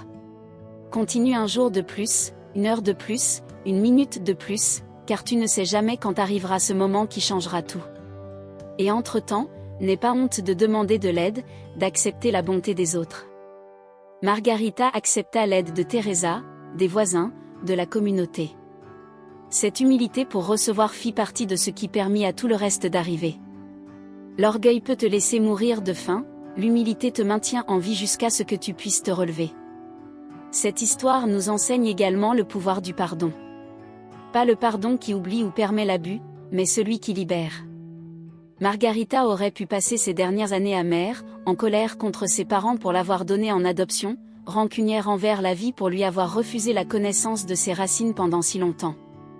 Mais lorsqu'elle comprit enfin la vérité, elle choisit le pardon, choisit la compréhension, choisit de voir l'amour derrière le sacrifice, et ce choix la libéra, lui permit de vivre ses dernières années en paix, entourée d'amour. Si tu portes du ressentiment envers quelqu'un, surtout envers tes parents, considère que tu ne connais peut-être pas toute l'histoire. Peut-être ont-ils fait de leur mieux avec les ressources qu'ils avaient. Peut-être que leurs décisions qui t'ont blessé ont été faites par amour et non par manque d'amour. Le pardon n'est pas pour eux, c'est pour toi, pour te libérer du poids qui t'écrase, pour te permettre de vivre pleinement le temps qu'il te reste. Je veux aussi souligner la beauté de la famille choisie que cette histoire illustre. La coopérative que Margarita fonda devint une famille élargie. Dont Eugenio, Patricia, Sébastien, toutes ces personnes qui ont travaillé ensemble, se sont soutenues, ont célébré et pleuré ensemble, sont devenues une famille même sans lien de sang. Cela est particulièrement important pour celles qui n'ont peut-être pas de famille biologique proche ou dont la famille biologique est toxique ou absente. Tu peux créer ta propre famille. Tu peux choisir les personnes qui te soutiendront, célébreront tes victoires et pleureront tes défaites, qui seront là dans les bons et les mauvais moments. Cherche ta tribu, construis ta communauté. Tu n'as pas à être seul dans ce monde. Il y a des personnes qui t'attendent, des personnes qui ont besoin de toi autant que tu as besoin d'elles. Il te suffit d'ouvrir ton cœur et de les laisser entrer. Cette histoire parle aussi de l'importance de documenter notre histoire, d'écrire nos vérités, de laisser un héritage pour les générations futures. Béatrice écrivit ces lettres sans savoir si quelqu'un les lirait un jour, mais elle les écrivit quand même, parce qu'elle avait besoin que sa vérité soit consignée. Elle avait besoin que sa fille sache qu'elle avait été aimée. Combien d'histoires familiales se perdent parce que personne ne prend le temps de les écrire ? Combien de secrets sont emportés dans la tombe parce que nous pensons qu'il n'importe pas ou qu'il est trop tard ? Il n'est jamais trop tard. Écris ton histoire. Raconte à tes enfants et petits-enfants d'où tu viens, ce que tu as vécu, ce que tu as appris. Ces mots sont des cadeaux inestimables qui continueront à se transmettre après ton départ. Enregistre des vidéos, écris des lettres, fait des albums photos avec des descriptions. Utilise la technologie dont nous disposons pour préserver les souvenirs, car ces souvenirs sont le ciment qui unit les générations. Ils permettent de continuer à vivre dans le cœur de ceux qui viennent après nous. Réfléchissons également au thème de la justice que cette histoire met en lumière. Pas la justice légale, mais la justice cosmique. Cette impression que, finalement, chacun reçoit ce qu'il mérite. Antonio et Béatrice ont terriblement souffert en devant confier leur fille. Ils l'ont cherchée sans succès. Ils sont morts le cœur brisé. Mais des décennies plus tard, leur sacrifice fut honoré. Leur amour fut reconnu. Leur mémoire fut préservée. Leur héritage continue dans la coopérative qui porte leur nom, dans les bourses qui aident les jeunes, dans les vies transformées. Ils n'ont pas vécu pour voir cette rédemption, mais elle est arrivée quand même. Cela nous enseigne que nos actions ont des conséquences bien au-delà de ce que nous pouvons voir, que le bien que nous faisons continue de se multiplier même après notre mort, que jamais il n'est vain d'agir avec amour, même si sur le moment cela semble inutile.